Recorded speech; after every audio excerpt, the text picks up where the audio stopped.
నమస్కారం అండి. ఈరోజు కథ ఆఫీస్కి బయలుదేరానన్న మాటే కానీ మనసులో ఒకటే దిగులుగా ఉంది. ఎట్నుంచి ఏ ఆపద ముంచుకొస్తుందేమోనని హడలి చస్తున్నాను. అసలు ఇంటికి తిరిగి క్షేమంగా వెళ్తాడా తను? ఎందుకంటే ఇంటి దగ్గర నుండి బయలుదేరానో లేదో కాళ్ళకడ్డం పడింది నల్ల పిల్లి. బొక్కబోర్లా పడబోయి తమాయించుకున్నాను. ముచ్చెమటలు పట్టాయి నాకు. దేని గురించి అయితే పొద్దున లేచిన దగ్గర నుంచి టెన్షన్ పడుతున్నానో మళ్ళీ అదే దరిద్రం ఎదురొచ్చింది. అయిపోయింది, అంతా అయిపోయింది.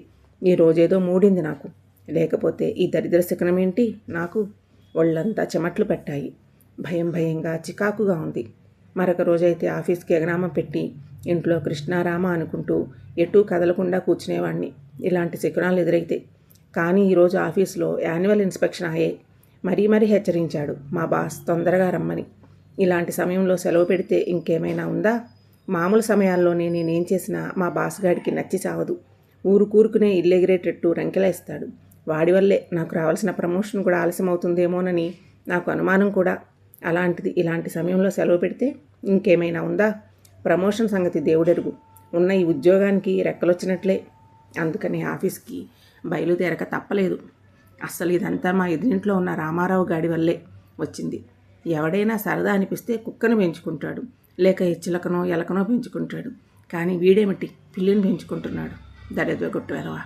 అందులోనూ నల్లపిల్లి. వెధవ తెలివితేటలు అని.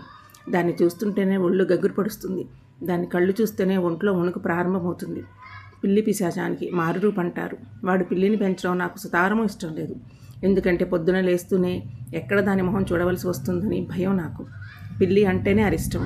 అటువంటిది దాన్ని ఇంట్లో పెంచితే దరిద్రాన్ని కొని తెచ్చుకున్నట్లే. ఆ మాటే ఓసారి వాడితో అంటే నన్ను వెర్రిపినుగుల మూఢనమ్మకాలతో భ్రష్టుపట్టిన ముచ్చుమొహాన్ని చూసినట్లు నా వైపోసారి వెటకారంగా చూసి మూఢనమ్మకాల వలన వచ్చే నష్టాల గురించి, మూగజీవాల మీద మనం చూపించవలసిన ప్రేమ గురించి గంటన్నరసేపు లెక్చరర్ వాయించాడు. వీడు మూర్ఖుడు, వీడిని మార్చవా బ్రహ్మతరం కూడా కాదన్న విషయానికి నిర్ణయానికి వచ్చి వాళ్ళ ఇంటికే వెళ్ళడం అనుకున్నా. సర్లే, వాడు ఏడుపెద్దు వాడు ఏడుస్తాడని ఇంతకాలం సరిపెట్టుకున్నాను.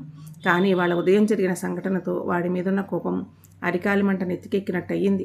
తెల్లవారుజామున పక్క మీద నుంచి లేచి లేవంగానే మ్యావ్ అంటూ వెదవపిల్లి ఎంత మిడిగుడ్లేసుకుని నాకేసే మిర్రిమిరి చూస్తోంది. నల్లగా నిగనిగలాడుతూ కదులుతున్న భూతంలా ఉంది. ఎక్కడో చూశాను, చదివాను. కోరికలు తీరని ప్రేతాత్మలే పిల్లల రూపంలో వస్తాయని. ఆ విషయం గుర్తుకు రాగానే కెవ్వుమని అరవబోయి కేక భయంతో గొంతులోనే సమాధి అయిపోయింది. అదిగో అప్పటి నుండి గుండెల్లో ఒకటే దిగులుగా ఉంది. ఏ పని మీద కాన్సన్ట్రేషన్ కుదరడం లేదు. భయంగానే ఆఫీసులో అడుగుపెట్టాను. అయితే నేను ఊహించినట్లు ఆఫీసులో ఏ విధమైన అసౌకర్యం లేకుండా ఇన్స్పెక్షన్ అంతా సజావుగా సాగిపోయింది.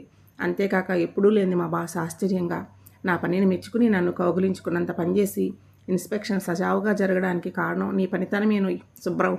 ఈ నెలలో తప్పకుండా నీకు ప్రమోషన్ ఇస్తాను అని మాటిచ్చి 2 ఆనంద బాష్పాలు కూడా కార్చాడు. నాకు ఇదంతా కలో నిజమో అర్థం కావడానికి 5 నిమిషాలు పట్టింది. ఆనందంతో ఉక్కిరిబిక్కిరి అయ్యాను. ఇంతవరకు ఏమవుతుందోనని తెగ కలవరపడ్డాను. కానీ నల్లపిల్లి ఎదురు మొట్టమొదటిసారిగా ఆలోచనల్లో పడ్డాను. పాపం, అనవసరంగా రామారావును వాడి పిల్లి మీద నిందలు వేశాను. రామారావు అన్నట్టుగా నావే తప్పుడు ఆలోచనలేమో, నావన్నీ నిజంగా మూఢనమ్మకాలేనేమో. రామారావు పట్ల వాడి పిల్లి మీద అమాంతం అభిమానం పెరిగిపోయింది. ఎలాగైనా రామారావుకి సారీ చెప్పాలి, ఇన్నాళ్ళు వాడిని విసుక్కున్నందుకు. విచిత్రంగా ఇప్పుడు కిట్టీని ఎంతకెంతకు తొందరగా చూద్దామా అనిపిస్తోంది. రామారావు వాడి పిల్లిని ముద్దుగా కిట్టి అని పిలుచుకుంటాడులే, బుజ్జిముండ. చక్కగా ఉంటుందని మనసులోనే ముచ్చటపడ్డాను. గబగబా ఆఫీస్ నుండి బయటపడి ఇంటికి చేరుకున్నాను. యథాలాపంగా ఎదురింటి వైపు చూశాను. రామారావు కనిపించాడు. పలకరింపుగా నవ్వాను. ఎందుకో వాడు నవ్వలేదు. దిగులుగా ఉన్నట్టు కనిపించాడు. అన్నట్టు మీ కిట్టి ఏది? దాన్ని చూడాలన్న తహతహతో అడిగాను. ఇంకెక్కడి కిట్టి? తెల్లవారుజామున ఏదో మొహం చూసిందో కానీ ఉదయాన్నే కారు కింద పడి చచ్చిపోయింది. ఇంకేదో చెబుతున్నాడు. నా చెవులకి ఇంకేమీ వినిపించడం మానేసింది. తేలికుట్టిన దొంగల్లా అక్కడి నుండి జారుకున్నాను.